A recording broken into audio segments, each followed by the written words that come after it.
अस्सलाम वालेकुम। हमारी ये सेकंड वीडियो है ईडीएम्स पे। तो चलें इसको स्टार्ट करते हैं। इससे पहले अगर आपने वीडियो नहीं देखी तो आप पहली वीडियो को देख लें, क्योंकि हम एक तसलसल के साथ चल रहे हैं और हमारी कोशिश है कि इंशाल्लाह जो 1000 बेस्ट ईडीएम्स हैं जो बार बार एग्ज़ाम में रिपीट होते हैं, उनको हम जो एफआईए के टेस्ट हैं उनके आने तक इनको कंप्लीट कर लें।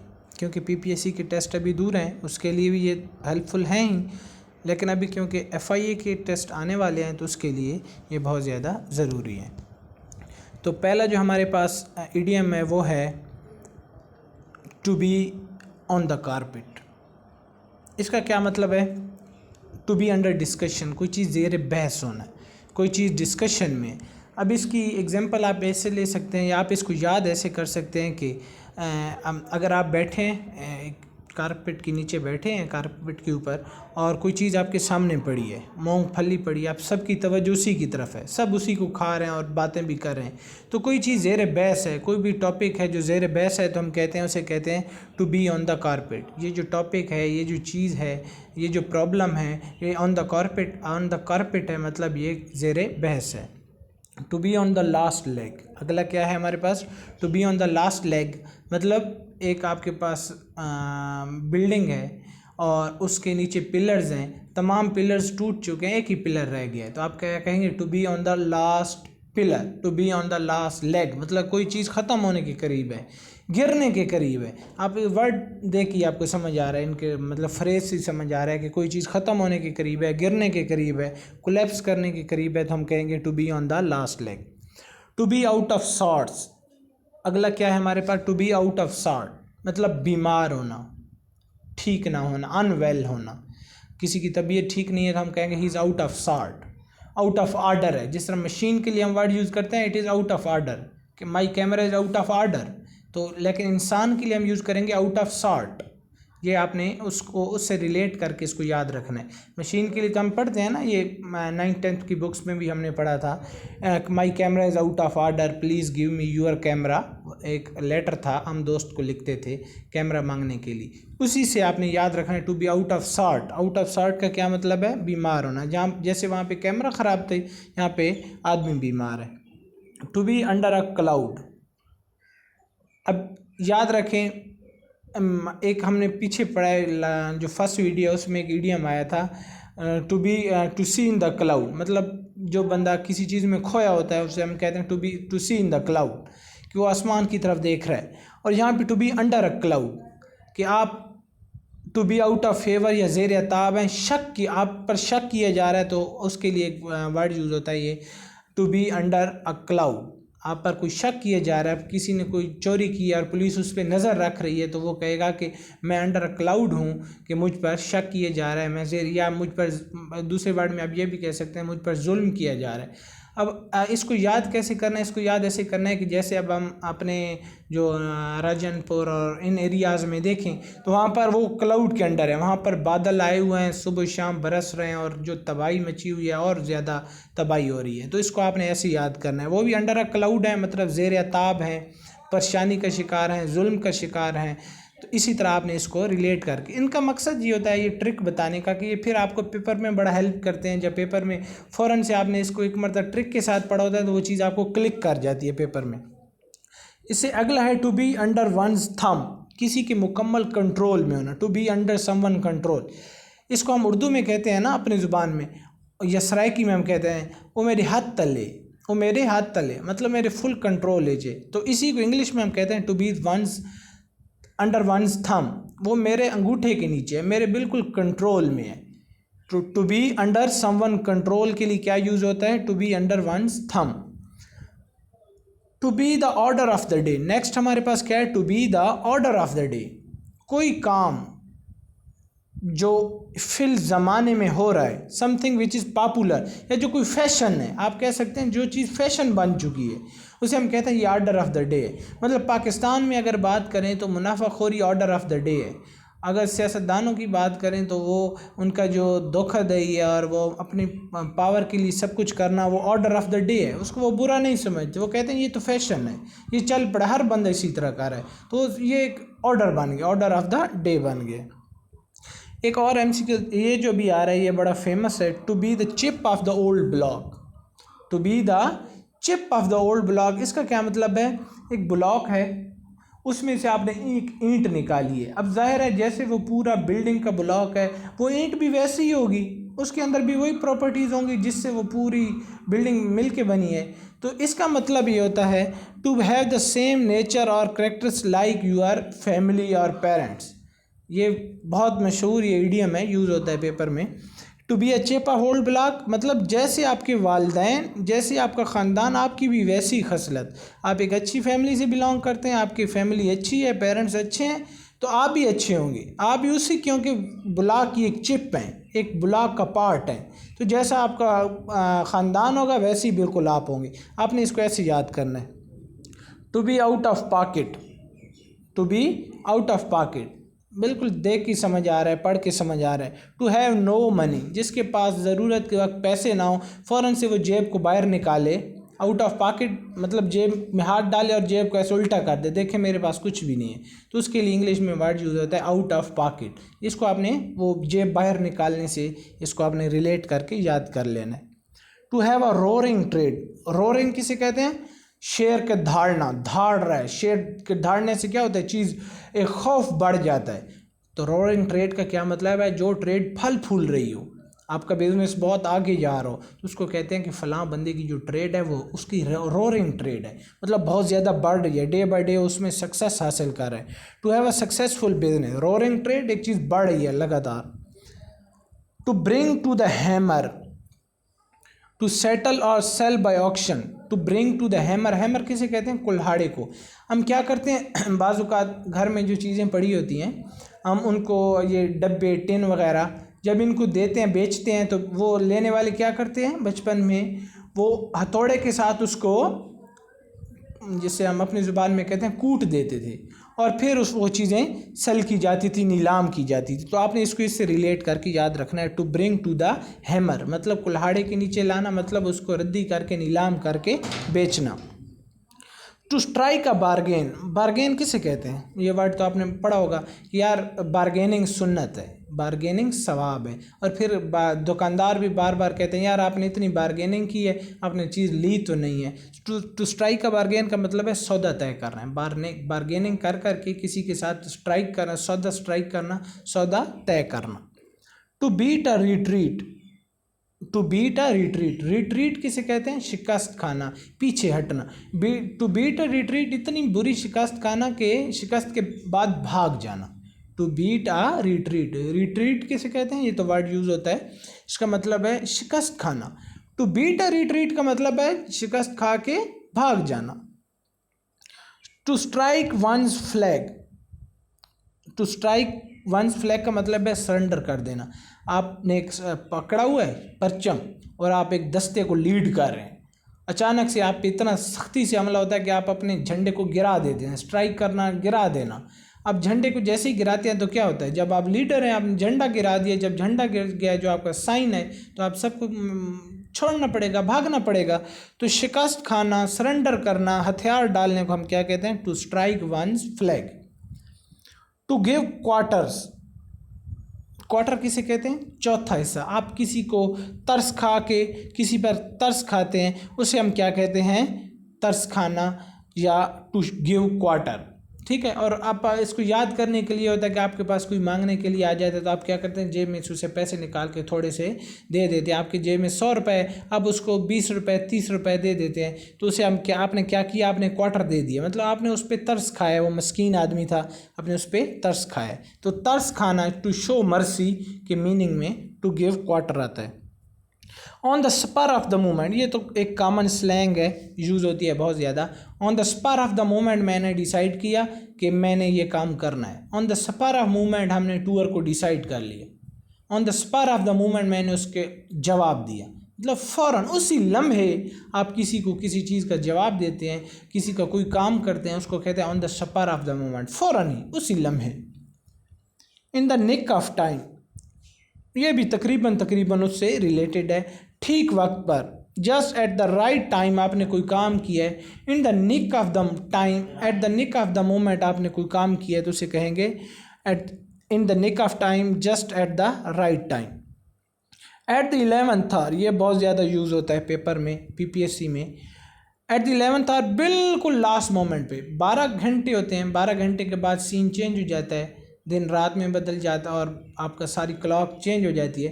तो 11th आवर पे जाके कोई काम कर रहे हैं आप, बिल्कुल आखिरी लम्हे पे जाके आपने किसी काम को किया है, इसे क्या कहते हैं? At the 11th hour. To kill time, क्या कर रहे हो? मौजें मार रहे हैं, मौजें मारते हैं। टू किल द वेव्स, ये मीरा ये इंग्लिश बोलती थी। तो किल टाइम का क्या मतलब है? कॉमन सेंस वर्ड देख के समझ आ रहा है, टाइम ज़ाया करना, टाइम को कत्ल करना। टाइम को कत्ल तो नहीं किया जाता, मतलब टाइम को ज़ाया करना। इसके बाद है to bides one time. To bides one time, किसी से टाइम लेना, टाइम बार्गेन करना, किसी काम के लिए मुनासिब वक्त को तलाश करना। मतलब आपसे कहा जाता है कि यार इस बात को जल्दी से फैसला करें, लेकिन आप क्या करते हैं? You are bidding your time, आप क्या करें? टाइम ले रहे हैं कि यार नहीं नहीं अभी फैसला नहीं करना, ठीक टाइम पे इस चीज़ का फैसला किया जाएगा। तो आप क्या करें? वो जो टाइम आप ले रहे हैं, हाँ जी अभी करते हैं, अभी करते हैं, अभी करते हैं, वो आप you are bidding your time. To take time by the forelock, वक्त का अच्छा इस्तेमाल। फोरलॉक किसे कहते हैं? वो चिमटे को भी कहते हैं, और एक यूज़ होता है सरिया उठाने के लिए, एक यूज़ होती है, एक आला यूज़ होता है, उसको फोरलॉक कहते हैं। To take time by the forelock मतलब टाइम को आपने पकड़ा हुआ है, मतलब टाइम को आपने पकड़ा हुआ है, आप ठीक टाइम पे उसको यूज़ करेंगे, आपने किस टाइम पे क्या चीज़ करनी है।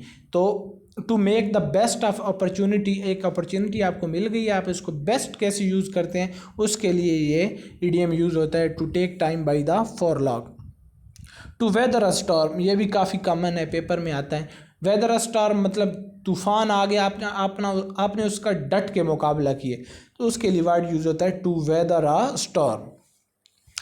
To give a broadside, सख्त हमला करना। To give a broadside, कोई दुश्मन है आपका, एनिमी है, और आपने उस पर बिल्कुल सख्ती से हमला किया है, शदीद हमला किया है, तो उसके लिए एक वर्ड यूज़ होता है to give a broad side.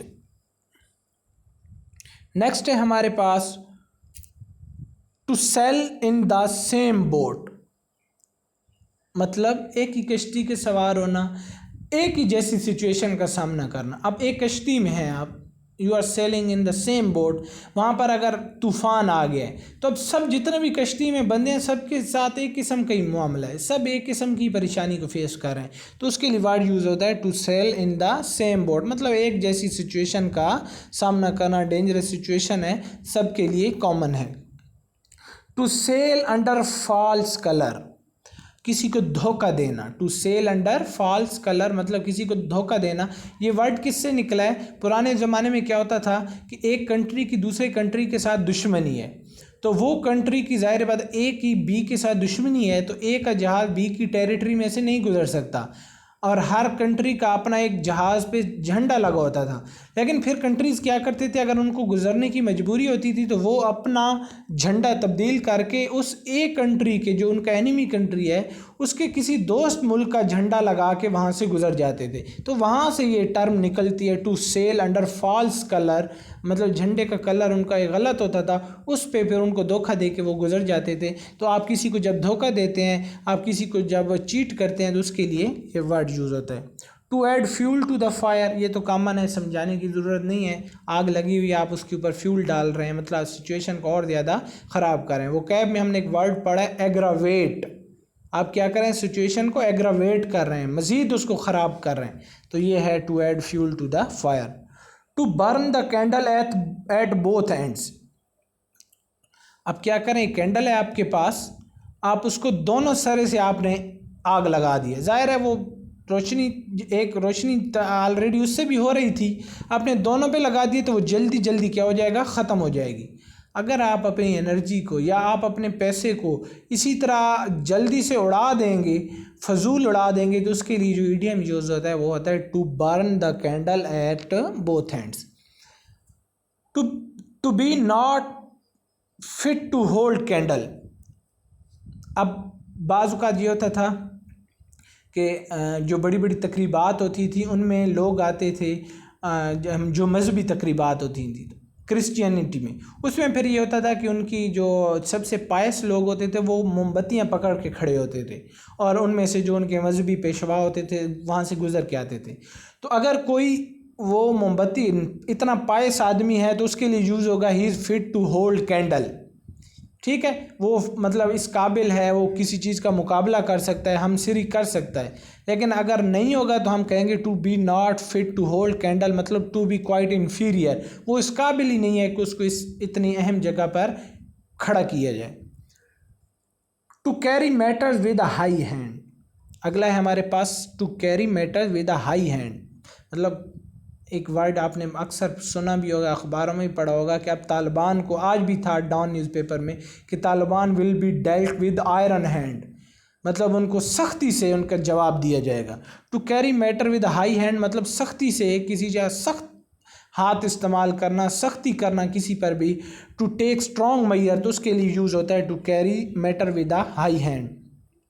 To cast into the shade, अब जो बंदा शेड में आ जाता है, जो बंदा उसमें आ जाता है किसी चीज़ के साए में, तो वो छुप जाता है, वो बैकग्राउंड में चला जाता है। आपने इसको इस तरह याद करना है।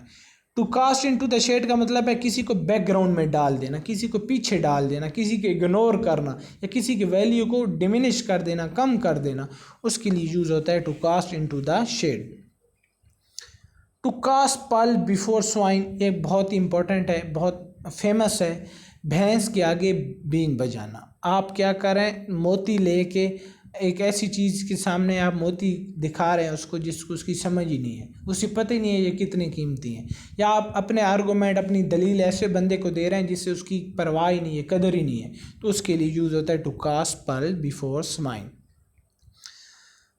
To catch with chaff, not to caught और डिसीव इजली, आज जिसको आप आसानी से धोखा ना दे सकें उसके लिए ये इडियम यूज होता है to catch with chaff. To catch a tartar, ये भी काफ़ी फेमस है पीपीएससी के लिए। टू कैच अ टार्टर कि आप ख़तरनाक हैं, आप स्ट्रॉन्ग हैं, लेकिन आपका मुकाबला आपसे भी स्ट्रॉन्ग आदमी के साथ है, आपका मुकाबला अपने से दुगने आदमी के साथ हो गया। आप ख़तरनाक आदमी है लेकिन जिसके साथ आपका पाला पड़ा है, जिसके साथ आपका मुकाबला है, वो आपसे भी ख़तरनाक है, तो उसके लिए यूज़ होता है टू कैच अ टार्टर, मतलब आपको अपने जोड़ से भी ऊपर के लेवल का बंदा मिल गया। टू कैच और attack a dangerous enemy. To come to grief, grief किसे कहते हैं, गम को। कम टू ग्रीफ, गम पे आ जाना, मतलब बिल्कुल तबाह हो जाना, तबाह बर्बाद हो जाने के लिए हम यूज़ करते हैं टू कम टू ग्रीफ। इसके लिए हमने एक वोकैब में आज वर्ड पढ़ा है कैलेमिटी, उसका भी यही मतलब है, तबाह हो जाना, मुश्किल का सामना करना। टू कम टू लाइट, किसी चीज़ के बारे में पता चलना, किसी चीज़ का इल्म होना, उसके लिए क्या कहते हैं, to come to light. To come home to a person, ये होम वाला भी हम पढ़ चुके हैं, जो पहली हमारी इडियम्स की क्लास थी, आई एम होम इन, मैं किसी चीज़ में माहिर होना, उसके लिए हम कहते हैं he is home, he is at home in फलां मैथ। तो या इसके बाद एक इडियम था to be at home with, किसी के साथ अच्छे ताल्लुकात होना।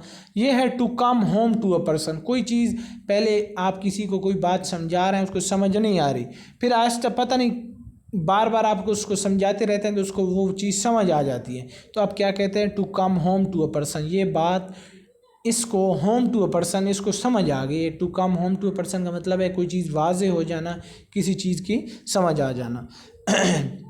टू कम अमिस, ये है to come at unsuitable time, गलत टाइम पर आना। जैसे हमने पीछे एक इडियम पढ़ा है, बिल्कुल ठीक टाइम पे आना। यहाँ पर हमने एक इडियम पढ़ा है to take time by the forelock, वक्त अच्छा टू बिड वन टाइम, और in the nick of the time, बिल्कुल एन मौके पे, ठीक मौके पे कोई काम करना। ये उसका अपोजिट है टू कम अमिस, मतलब मिस हो जाना, ऐसे टाइम पे आना जो प्रॉपर टाइम नहीं था, जिस टाइम नहीं आना चाहिए था, तो उसे कहते हैं to come amiss. To come to a standstill, ये इजी है, बिल्कुल आप रुक गए, जामिद हो गए, आपकी प्रोग्रेस रुक गई है, उसे हम कहते हैं to come to a standstill. Still photography होती है ना, एक जगह पे रोक के।